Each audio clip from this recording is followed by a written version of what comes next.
This is Rusty Pilot 88, and these videos will show my journey back into aviation after 10 years. Aviation is a passion, and I love sharing it with people. And it's my hope that these videos will help inspire some to start their journey into aviation.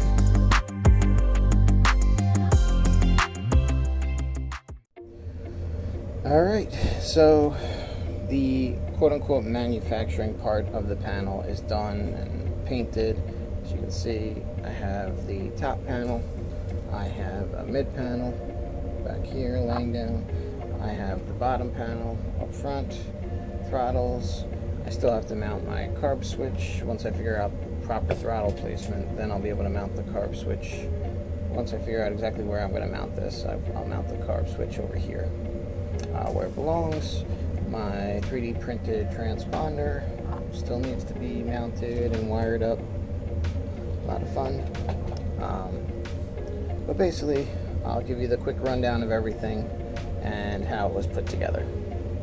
So starting on the bottom panel, which will be closest to my knees when I'm sitting, I have my ignition switch, which when I turn it over is a 5-position rotary switch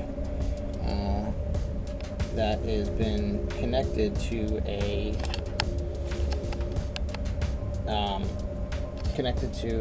cabinet lock. So the cabinet lock is this part, comes with a key. I 3D printed them out. I'll put the links to everything in the description. 3D printed them out, drilled out the back of the cabinet lock, put a couple of spacers in there, press the rotary switch into the cabinet lock, and now when I turn the key, it also turns the rotary switch. Next, we have my tachometer and EGT, and also there will be a vacuum gauge that I still have to put there. These are put together using a what are these called? I'm drawing a blank right now. A stepper motor. So these are stepper motor gauges. This is the controller board that comes with the stepper motors that gets wired to my Arduino. But basically, yeah, those were 3D printed face plates and a 3D printed backing plate with the motor mount on it. Next is a primer switch, just a pull switch I got off Amazon for a couple bucks. So that'll be wired up as well. My SciTech throttle quadrant, 3D printed Piper style handle as well. They did have 3D printed mixture and prop levers, but I just cut these down and left them the way they were. The 3D printed ones for this one is pretty much identical. For the mixture, it actually goes out on an angle like this, which would have been cool, but trying to keep this as budget friendly as possible. Got a carb heat switch, which is just a off-on switch, toggle switch. Gotta wire it up and it'll be mounted right here once I get the final position of the throttle. EGT was set up the same way as the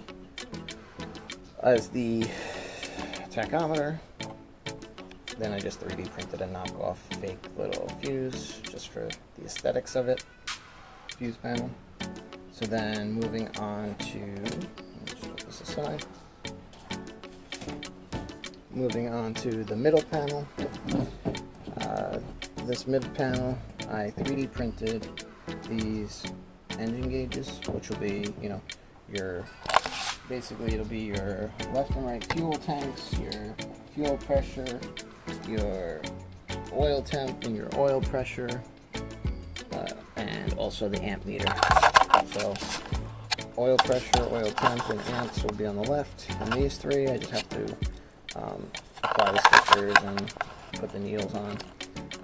And then over here will be left tank, right tank, and fuel pressure.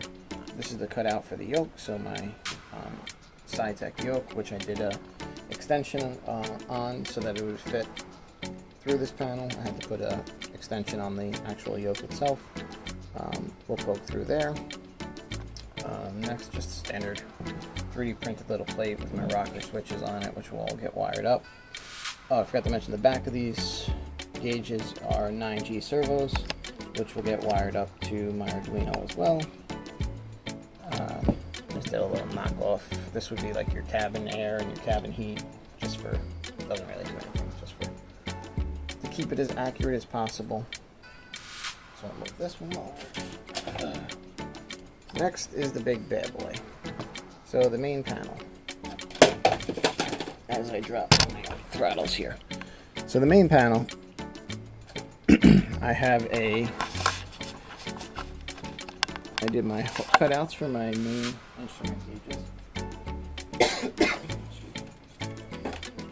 I got this monitor off of Amazon. It was like $120. Probably the most expensive thing I purchased for this sim. But it's really slim. It's a HDMI monitor, as you can see. Put a link in the description below. But this is going to be hooked up. I'm going to be running Air Manager on my laptop, and it's going to be hooked up to this, which will get mounted behind here, and then my gauges will be on the monitor showing through here. I did these bezels. I'm probably going to 3D print the rest of the bezels here, because as you see, I have a bezel on anything that has a rotary encoder put on it, but not for the ones that don't. But to make it uniform, I'll probably just add bezels to that. Now over here, for my radio stack, I have a 3D printed audio panel. So got the rotary switches, got the OMI lights, marker buttons, got everything a normal audio panel would have. Let me just kind of see if it'll focus on that. Sorry, the lighting's kind of crappy. Next is my 3D printed 430. Again, the bezel was 3D printed. I got these rotary encoded, dual rotary encoders from PropWash Sim. I'll put a link to the website in the description. They're great. On my test on this, they worked great. So everything is going good. Got my flip-flops, my CDI, my OBS messages, direct to the ring measurements all work. Everything works good. And actually the screen is a 3.5-inch Raspberry Pi screen that gets wired up via HDMI. So that display will actually be running directly out of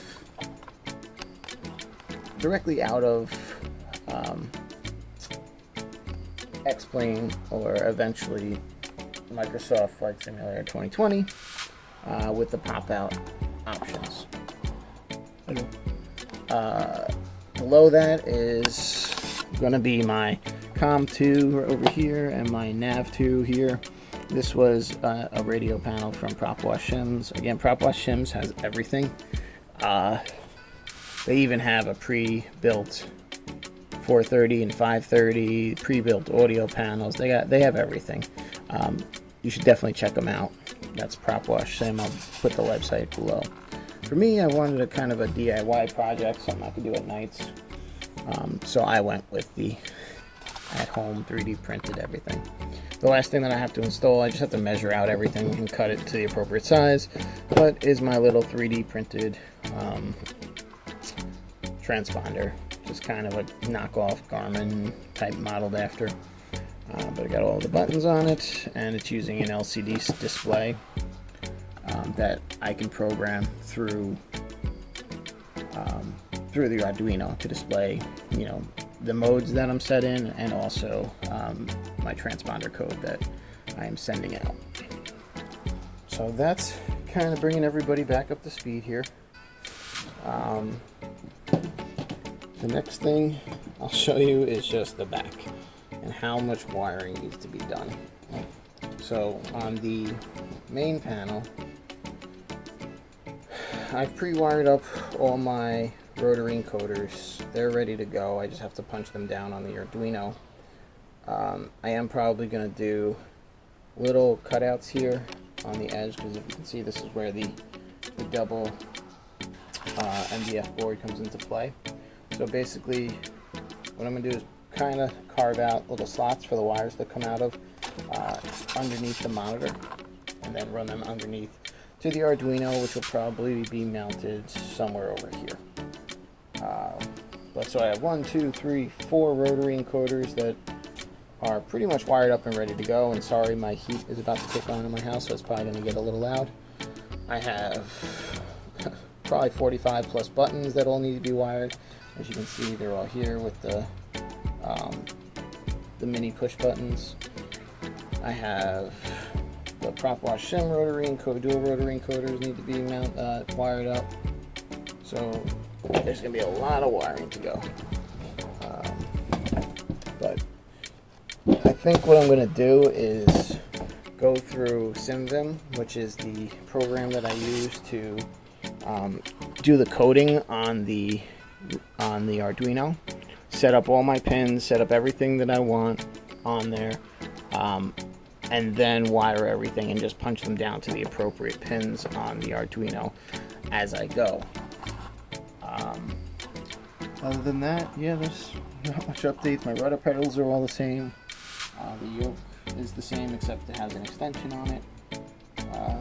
Yeah, we're getting somewhere along here. So hopefully with my next update, everything will be wired up and ready to go. And I can show you guys how I did that.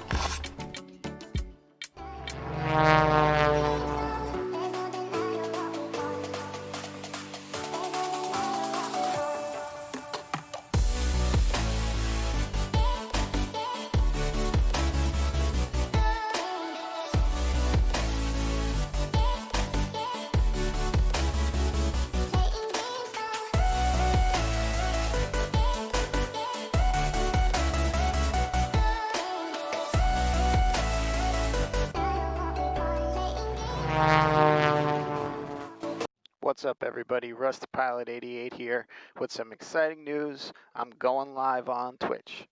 Yep, that's right. I'm starting an aviation Twitch. It's going to be everything from live streams of flight simulator flights using my DIY flight sim panel. It's also going to have live streams of the build process, live discussions on how and what I used in my flight simulator as well, and a lot of other great stuff. So make sure you head over to Twitch and follow me over there as well. And once again, that's Rusty Pilot 88 on Twitch. Don't forget to like and subscribe. You can also follow me on Instagram at RustyPilot88. Thanks for watching.